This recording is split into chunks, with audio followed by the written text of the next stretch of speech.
시편 101편. 내가 인자와 정의를 노래하겠나이다. 여호와여, 내가 주께 찬양하리이다. 내가 완전한 길을 주목하오리니 주께서 어느 때나 내게 임하시겠나이까. 내가 완전한 마음으로 내 집 안에서 행하리이다. 나는 비천한 것을 내 눈앞에 두지 아니할 것이요 배교자들의 행위를 내가 미워하오리니 나는 그 어느 것도 붙들지 아니하리이다. 사악한 마음이 내게서 떠날 것이니 악한 일을 내가 알지 아니하리로다. 자기의 이웃을 은근히 헐뜯는 자를 내가 멸할 것이요 눈이 높고 마음이 교만한 자를 내가 용납하지 아니하리로다.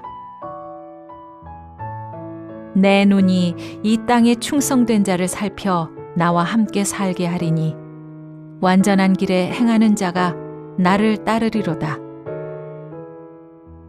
거짓을 행하는 자는 내 집안에 거주하지 못하며 거짓말하는 자는 내 목전에 서지 못하리로다. 아침마다 내가 이 땅의 모든 악인을 멸하리니 악을 행하는 자는 여호와의 성에서 다 끊어지리로다.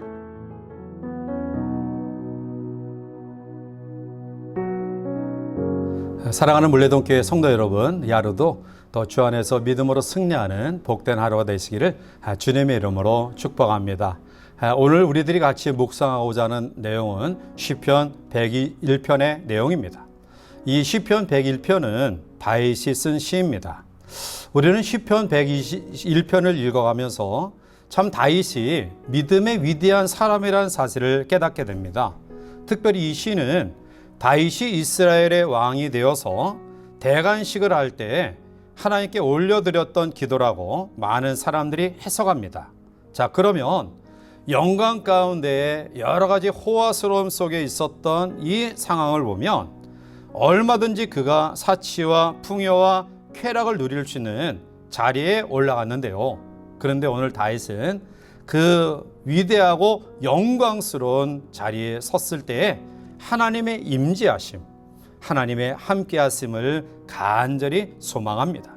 그러면 오늘 다윗의 고백을 통해서 하나님의 임재하심, 하나님의 함께하심을 경험하기 위해서 우리가 어떤 믿음으로 살아가야 될 것인가를 몇 가지 살펴보고자 합니다.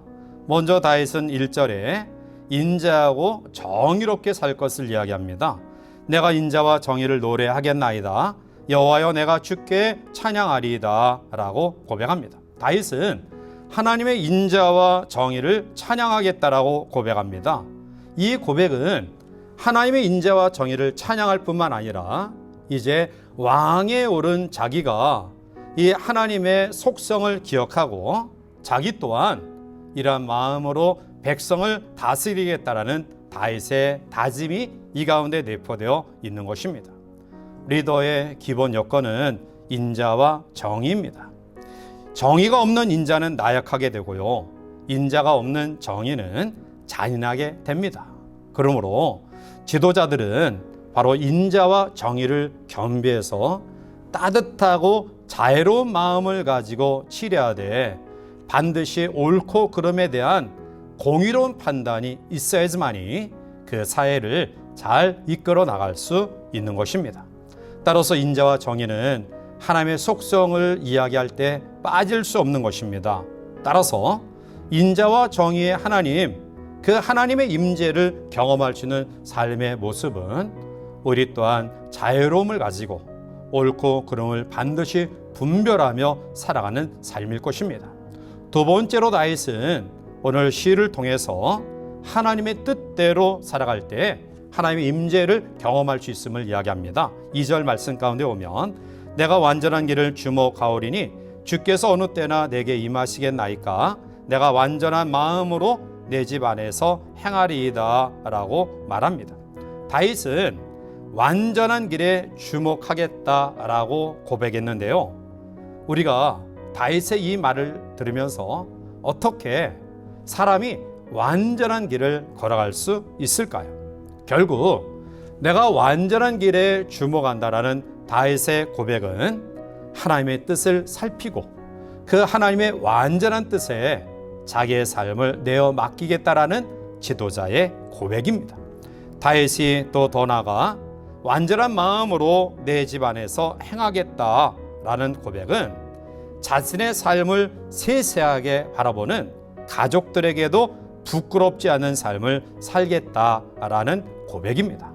따라서 오늘 우리가 우리의 뜻이 아닌 불완전한 우리의 생각이 아닌 하나님의 완전하심, 그 하나님의 완전하신 뜻을 헤아리면서 결코 하나님과 사람 앞에 부끄럽지 아니하는 삶을 살아겠다라는 결단이 우리 가운데 있을 때 하나님의 임재하심, 하나님의 함께하심을 경험하게 될 줄 믿습니다.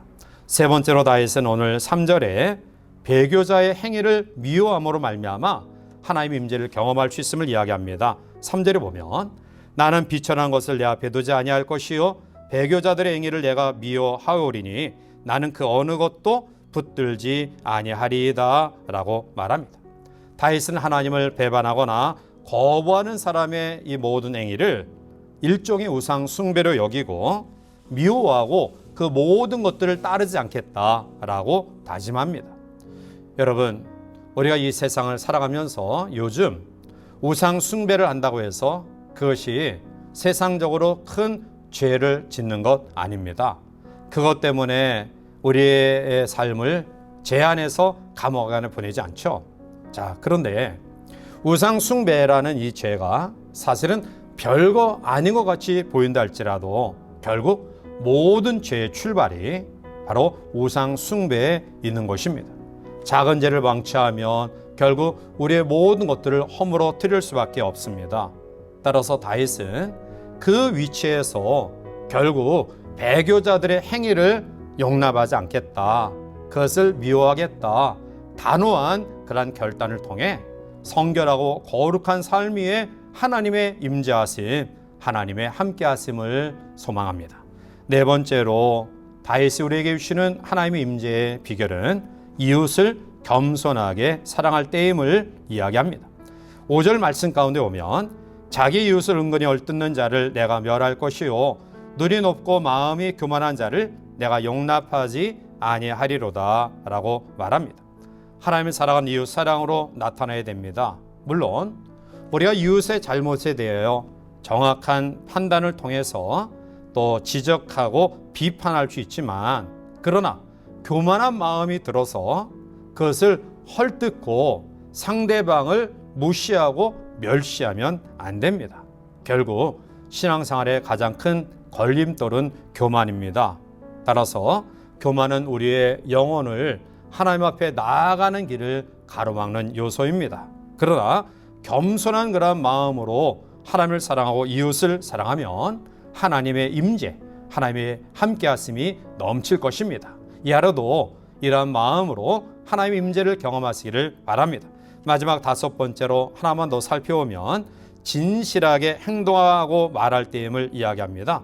오늘 7절에 보면 거짓을 행하는 자는 내 집안에 거주하지 못하며 거짓말하는 자는 내 목전에 서지 못하리로다 라고 말합니다.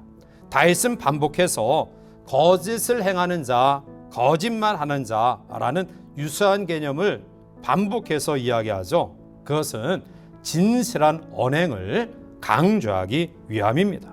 성도는 겉과 속이 일치되어야 됩니다. 그러할 때 거짓 없는 믿음 속에 하나님의 임재하심과 축복을 경험할 수 있는 것입니다.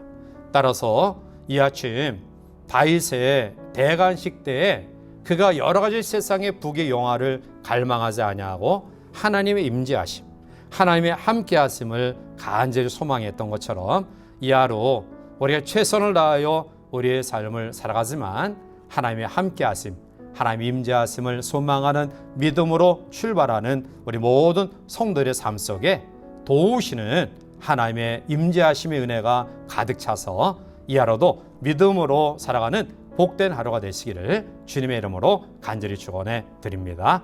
함께 기도하시겠습니다. 사랑과 은혜가 충만하신 하나님 감사합니다. 또 이 하루를 출발하면서 우리의 지식과 경험과 재능을 가지고 삶을 출발하지만 하나님의 은혜, 하나님의 임재, 하나님의 함께하심을 소망하오니 다윗의 고백이 우리의 고백이 되어서 하나님의 임재하심과 하나님의 함께하심 속에 이 하루도 복되게 살아갈 수 있도록 도와주시옵소서. 예수님의 이름으로 감사하며 간절히 기도하옵나이다. 아멘.